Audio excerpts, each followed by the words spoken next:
à tous, moi c'est Laetitia, designeuse digitale et aujourd'hui j'aimerais vous parler d'un sujet qui me tient beaucoup à cœur et qui concerne 15% de la population mondiale, la dyslexie. Pourquoi cette vidéo? Tout simplement parce que la dernière fois je suis tombée sur une fonte, une police de caractère que j'ai trouvée très facile à lire et du coup je me suis posé quelques questions. Cela m'a fait réfléchir à la manière dont la dyslexie affecte le quotidien et à l'inclusion digitale qui existe aujourd'hui pour les personnes qui souffrent de la dyslexie. Alors comme vous vous en doutez, je souffre aussi du trouble de la dyslexie, mais j'ai eu beaucoup de chance parce que ma mère m'a fait diagnostiquer assez tôt, ce qui m'a permis d'avoir des séances d'orthophoniste. Merci. Mais j'avais beaucoup de difficultés à lire, par exemple il y avait des lettres qui se mélangeaient comme le fameux B et le D, le P et le Q. J'avais des petites difficultés aussi à calculer ou à lire l'heure. Néanmoins, la dyslexie à l'époque, on n'en parlait pas vraiment et j'ai fini petit à petit par oublier que je souffrais de ce trouble.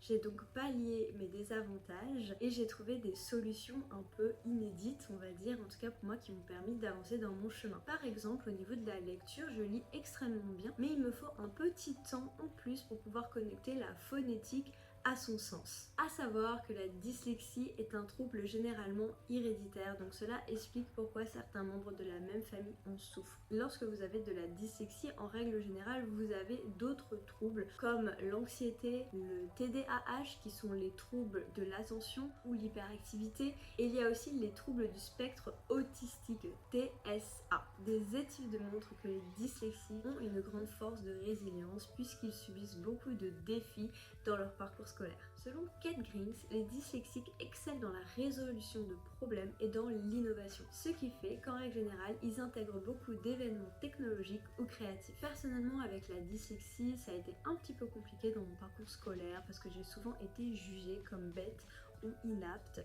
Néanmoins, ça a beaucoup développé certains côtés en moi comme la persévérance, la résilience, et ça m'a aidé à surmonter de nombreux défis.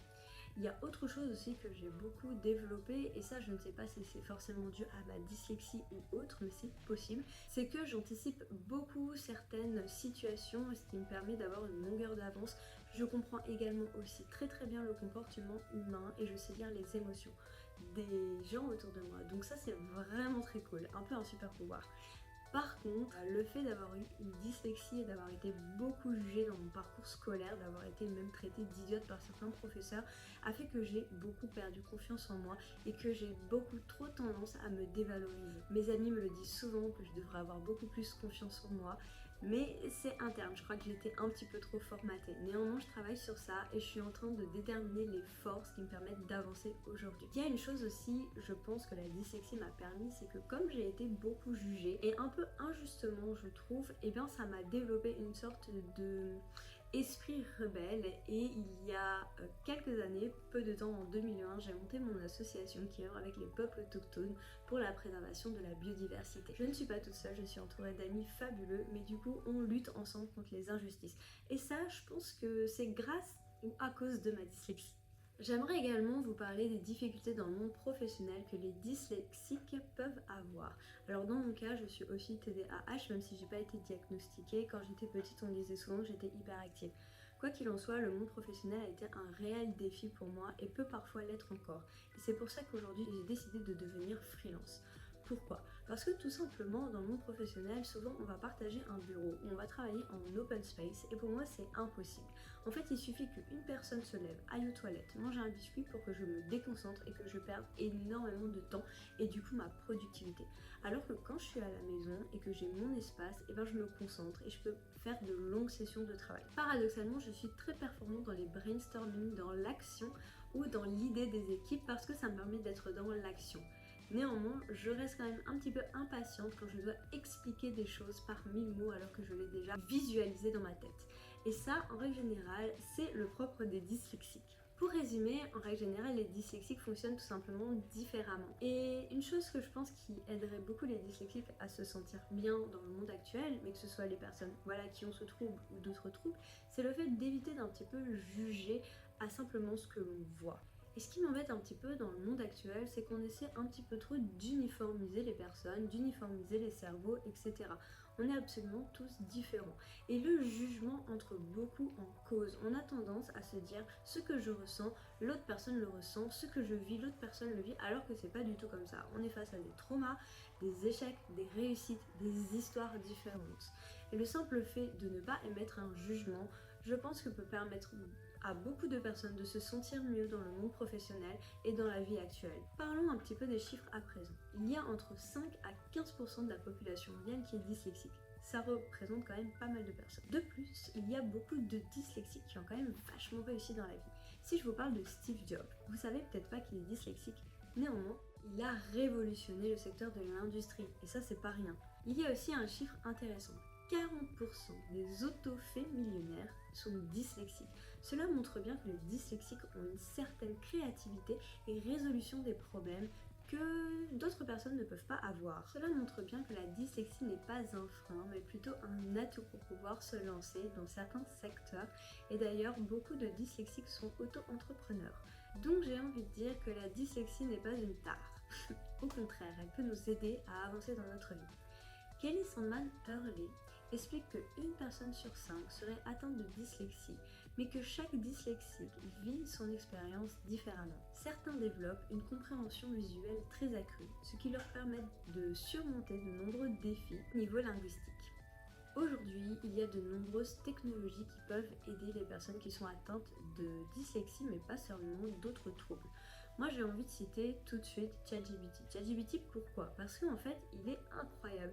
Il aide à structurer mes idées, à éviter de me faire perdre du temps et il peut me conseiller. Et ça, je trouve ça vraiment super. Mais il y a également d'autres choses inclusives qui permettent aux dyslexiques de vivre un peu plus confortablement au quotidien. Tout simplement, il y a aussi les polices de caractère que l'on peut télécharger à un prix raisonnable sur internet. Par exemple, il y a Open Dyslexic et Dyslexic Font qui ont été créés d'une manière différente pour permettre la lisibilité aux personnes dyslexiques. En fait, ces polices, elles sont basées sur une sorte d'irrégularité, sur des espacements ou des interlignes plus grands, et sur certaines lettres, elles vont être un petit peu plus grandes. Je dirais donc que l'irrégularité d'une fonte permet la régularité dans le cerveau d'un dyslexique. Je ne sais pas si vous me suivez, mais pour moi, ça fait sens.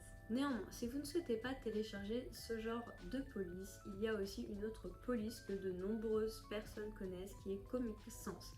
Cette police pourra vous aider dans la lisibilité, que vous soyez dyslexique ou non. Je souhaiterais maintenant parler des couleurs au niveau digital. Pour les dyslexiques, on va plutôt privilégier des contrastes faibles, en tout cas pas trop forts, avec des couleurs pastel par exemple, ce sera beaucoup plus agréable à lire. Des outils numériques comme Grammarly ou des applications de synthèse vocale ont été également mis sur le marché et aident les dyslexiques au quotidien. Je pense que c'est aussi un très bon outil pour les étudiants. Enfin, si j'ai un message à laisser à tous mes confrères et consoeurs dyslexiques, ce serait de ne pas culpabiliser sur le fait d'utiliser les nouvelles technologies pour alléger notre quotidien. Ce n'est pas parce qu'on est un petit peu plus lent sur certaines tâches que l'on n'est pas intelligent. N'oubliez pas les chiffres que je vous ai donnés. On a beaucoup de créativité et je pense qu'il faut savoir l'utiliser et connaître nos forces. On a le droit de connaître nos faiblesses, mais il est important aussi de regarder les forces que l'on peut mettre à disposition dans notre vie. Pour les personnes qui ne sont pas dyslexiques, je dirais que l'information est la meilleure arme pour sensibiliser autour de nous. Et ça, c'est valable dans de nombreuses causes, que ce soit pour le réchauffement climatique, la disparition des animaux. Vous permettez de sensibiliser les gens autour de vous. Et ça, c'est très beau, parce qu'en communiquant, on nous donne l'opportunité de changer les mentalités autour de nous. Et c'est comme ça qu'on va vers le changement.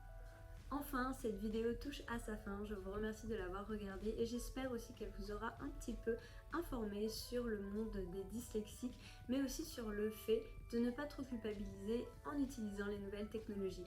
Aujourd'hui, on a la chance de vivre dans le monde digital et je pense que c'est vraiment bien de pouvoir utiliser tout ce qu'on a à notre disposition. N'hésitez pas à liker, à commenter, à partager, cela m'aide dans mon projet personnel et puis je reviens très vite avec une nouvelle vidéo. N'hésitez pas à me donner aussi une idée de vidéo, ça me ferait très plaisir de travailler sur ce sujet. Je vous embrasse et à très vite. Ciao.